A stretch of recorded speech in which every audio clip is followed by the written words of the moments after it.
அரசியல் மாநாடு நேயர்களுக்கு வணக்கம். இந்த பதிவில் நம்ம எதை பற்றி பார்க்க போகிறோம்னா, நம்ம ஊர் பாராளுமன்ற உறுப்பினர் யார் அப்படிங்கிறத பற்றி தான் நம்ம பார்க்க போகிறோம். அதில் இன்றைக்கி எந்த ஊரை பற்றி நம்ம பார்க்க போகிறோம்னா, தஞ்சாவூர் நாடாளுமன்ற தொகுதியின் வேட்பாளராக நிற்கிற அந்த ஒரு முக்கியமான ஆட்களை வந்து பார்க்குறோம். அந்த முக்கியமான ஆட்களில் யார் வந்து களப்பணிகளை வந்து எப்படி செய்துட்டு இருக்கிறாங்க, அவங்க எந்தெந்த கட்சியில் வந்து நிற்கிறாங்க, அவங்க ஏன் இந்த மண்ணில் வந்து வெல்லுவாங்க, அதில் முதலிடம் ரெண்டாம் இடம் யார் வருவாங்க, அதுக்கப்புறம் யாருக்கு யார் போட்டி இருக்குது, அதெல்லாம் வந்து நம்ம பார்த்து பேச போகிறோம். அப்படி நம்ம பார்க்குறோம். அப்படிங்கும்போது தஞ்சாவூரில் இப்போ யார் நிற்கிறாங்க அப்படின்னு பார்த்தீங்கன்னா, திமுகவின் சார்பில் முரசொலிங்கிறவங்க நிற்கிறாங்க. அவர் வழக்கறிஞருக்கு படித்தவர், ஒன்றிய செயலாளர் இருந்தவர், ஒரு ஏழ்மையான குடும்பத்திலேருந்து வளர்ந்து வரவர்.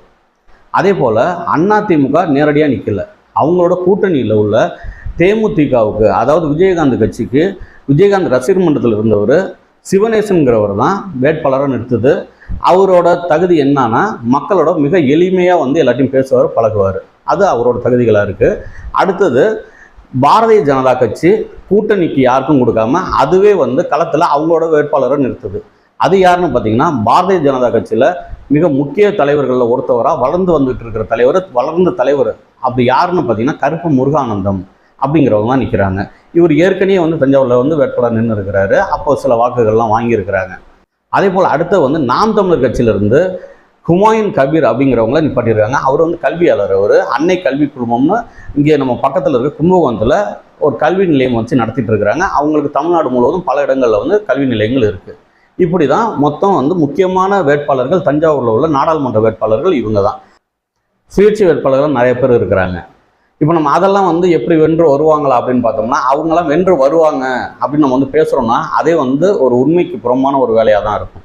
ஆனால் உண்மையிலே என்ன நடக்குது இந்த மண்ணில், எப்படி வந்து யார் யார் வந்து இந்த களத்தில் வந்து சரியாக வேலை செய்கிறாங்க அப்படின்னு நீங்கள் பார்த்தீங்கன்னா, ஏற்கனவே திமுகவுக்கு அதிமுகவுக்கு ஒரு பேஸ் வந்து சரியான பேஸ் உண்டு எல்லா பகுதியிலையும். இதை வந்து நம்ம ஏற்றுக்கணும். அவங்க மிச்ச நேரத்தில் வந்து எப்படி வேலை பார்க்குறாங்களோ அது தெரியாது. தேர்தல் நேரம்னு வந்துருச்சுன்னா மிக சிறப்பாக வேலை பார்ப்பாங்க. அப்படி தான் இன்றைக்கி வந்து திமுகவுக்கு வந்து மிக சிறப்பாக இவரோட அவர் பேச மாட்டார், அவரோட இவர் பேச மாட்டார்ன்றதெல்லாம் போய் எல்லோரும் ஒற்றுமையாக நின்று முரசொலிக்கு வந்து வேலை பார்க்கறத நம்மளால் பார்க்க முடியுது. அது தொடர்ந்து வந்து களத்தில் இன்றைக்கி அப்போ தான் நிற்கிறாங்க. அமைச்சர் அன்பில் மகேஷ் வந்து வந்துடுறாரு அங்கேருந்து. அவர் வந்து எல்லா இடத்துலையும் போய் வாக்கு கேட்குறாரு. அதே போல் வந்து சன் ராமநாதன் மேயராக இருக்கிறவங்க, அவங்களுக்கு வந்து இங்கே இளைஞர்கள் மத்தியில் வந்து ஒரு நல்ல ஒரு வரவேற்பு உண்டு. அதே போல் இங்கே இருக்கிற டிகேஜி நீலமேக அண்ணன், அவரும் வந்து எம்எல்ஏவாக இருக்கிறாரு இப்போ சிட்டிங்கில். அவரும் வந்து எல்லா இடத்துலையும் வந்து நின்று கேட்குறாரு. எல்லாம் ஒற்றுமையாக நின்று கேட்குறாங்க, ஒற்றுமையாக நின்று பேசுகிறாங்க. இது போல் வந்து பல கட்சி தலைவர்களும் கூட அவங்களுக்கு வந்து இன்றைக்கி பார்த்திங்கன்னா தமிழ் அன்சாரி வந்திருந்தார். அதே போல் வந்து பல பேரும் வந்து முரசொலிக்கு வாக்கு கேட்குறாங்க. எல்லா பக்கமும் பார்த்திங்கன்னா எங்கே பார்த்திங்கனாலும் முரசொலிங்கிற அந்த ஒரு சத்தங்கள் வந்து கேட்டுக்கிட்டு இருக்குது. பல இடங்களில் வந்து தேர்தல் வேலை தஞ்சாவூரில் நடக்குது அப்படிங்கிறத பார்க்கணுன்னாலே இந்த முரசொலிக்காக வந்து வாக்கு கேட்குறவங்களும், இந்த திமுக வாக்கு கேட்குறவங்களும் அவங்களோட வாகனங்கள் தான் முழுமையாக சுற்றுது. அதில் வந்து இங்கே பணம் நிறையா செலவு பண்ணுறாங்க, அங்கே பணம் நிறையா செலவு பண்ணுறாங்க, அப்போல்லாம் எத்தனை தான் நீங்கள் சொன்னாலும் தேர்தல்னாலே அப்போ தான் பண்ணுவாங்க. அந்த வேலையை வந்து மிக சிறப்பாக வந்து திமுகவை சேர்ந்த அந்த கூட்டணி கட்சிகளும் திமுகவை சேர்ந்த அந்த முன்னணி தலைவர்களும் சரியாக செய்கிறாங்க அப்படிங்கிறதான் பார்க்க முடியுது. அதிமுக எந்த நிலைமையில் இருந்துச்சு அப்படின்னு பார்த்தீங்கன்னா, நம்ம ஏற்கனவே கூட ஒரு காணொலியில் நான் சொல்லியிருந்தேன், அதிமுகவில் சரியான வேலையை வந்து செய்யவே இல்லை.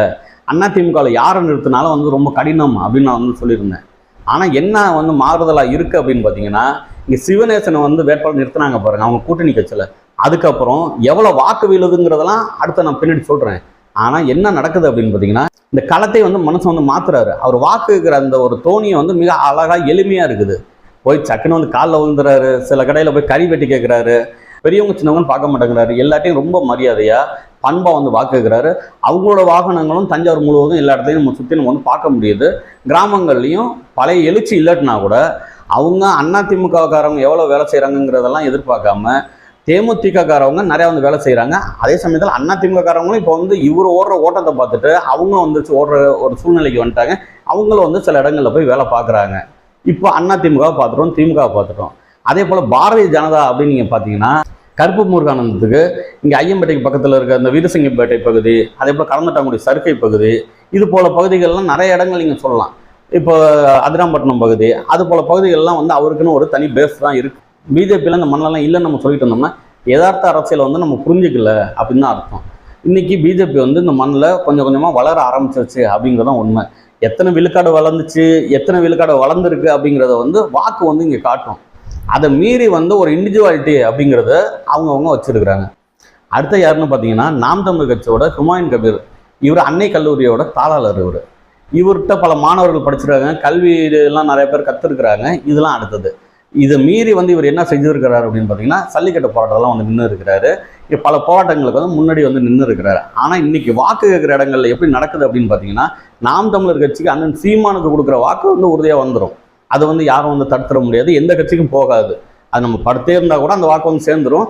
சின்னம் மட்டும் இந்த வாட்டி மைக் சின்னம்ங்கிறது ரொம்ப கடினமாக இருக்கும்னு எல்லாம் நினச்சாங்க. ஆனால் இந்த மைக் சின்னமும் இன்னைக்கு போய் சேர்ந்துருச்சு அப்படிங்கிறத உண்மை. ஆனால் இங்கே வெல்லுவாங்களா அப்படின்னு பார்த்தீங்கன்னா, தஞ்சாவூரில் கொஞ்சம் கடினம் தான். என்ன கடினம் அப்படின்னு பார்த்தீங்கன்னா, முரசொலிக்கு ரொம்ப அழகாக வேலை பார்க்குறாங்க, எல்லாருமே வேலை பார்க்குறாங்க. ஏற்கனவே இந்த மண்ணில் அவங்களுக்கும் ஒரு பேஸ் இருந்துச்சு. முன்னாடி திமுக ஜெயிக்கும் போது இந்த மண்ணில் பல லட்சம் வாக்கு வித்தியாசத்தில் திமுக ஜெயிக்குது. அப்போ SS பழனிமாணிக்கம் தான் இங்கே பாராளுமன்ற உறுப்பினர் ஆனார். ஆனால் அவரோட நிலைப்பாடுகள் எந்த அளவு இருந்துச்சுங்கிறத நம்ம இப்போ பேசுகிறது முறையாக இருக்காது. ஏன்னா இப்போ அவர் வேட்பாளர் அல்ல. தேர்தல் முடிஞ்சதுக்கப்புறம் நம்ம அதை பற்றி பேசலாம். ஆனால் என்ன நடந்துச்சு அப்படின்னு பார்த்தீங்கன்னா, இப்போ சாதாரணமாக ஒன்றிய செயலாளராக இருந்த முரசொலிக்கு அந்த வாய்ப்பை கொடுத்ததுக்கப்புறம் என்ன நடக்க போகுதோ அப்படின்னு நினச்சாங்க. முதல்ல அதெல்லாம் எல்லாருமே பார்த்துட்டு தான் இருந்தாங்க. இப்படி தான் நடக்க போகுது போல இருக்குது, யார் இவங்களுக்கெல்லாம் வேலை செய்வாங்கன்னு. ஆனால் அப்படி இருந்தது கூட உண்மை தான். அதெல்லாம் மீறி தஞ்சாவூரில் யார் எம்பி ஆக போகிறாங்க, நாடாளுமன்ற உறுப்பினர் தஞ்சாவூருக்கு யார் அப்படின்னு பார்த்தீங்கன்னா, திமுகவா, அண்ணா திமுகவா, பாஜகவா, நாம் தமிழர் கட்சியா, அதில் உள்ள வேட்பாளர்களை யார் வருவாங்க அப்படின்னு பார்த்தீங்கன்னா, முதல் இடத்துல உறுதியாக முரசொலி தான் வருவாப்புல. தென்னங்குடி அவரோட சொந்த ஊர்.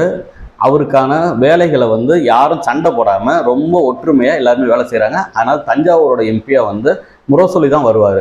2வது இடத்துக்கு தான் அடுத்தது சண்டைகள் நடக்கும். அதுக்கப்புறம் உள்ள அந்த 2வது இடத்துக்கு யார் வராங்க அப்படிங்கிறத தான் பொறுத்துட்டு தான் பார்க்கணும். ஏன்னா இந்த களம் ஒவ்வொரு நாளும் மாறிக்கிட்டே இருக்குது.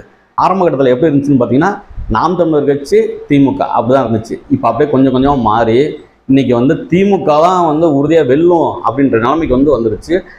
அதுக்கப்புறம் அண்ணா திமுக எப்படி வேலை பார்க்க போகிறாங்க, நாம் தமிழர் கட்சி எப்படி வேலை பார்க்க போகிறாங்க, பாரதிய ஜனதா கட்சி எப்படி வேலை பார்க்க போகிறாங்க அப்படிங்கிறத பொறுத்து தான் 2வது இடத்துல யார் வராங்க அப்படிங்கிறது நமக்கு தெரியும்.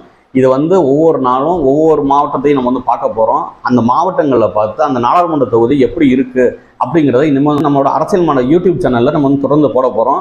நாளைக்கு திருச்சியை பற்றி நம்ம பேசுவோம். நன்றி, வணக்கம்.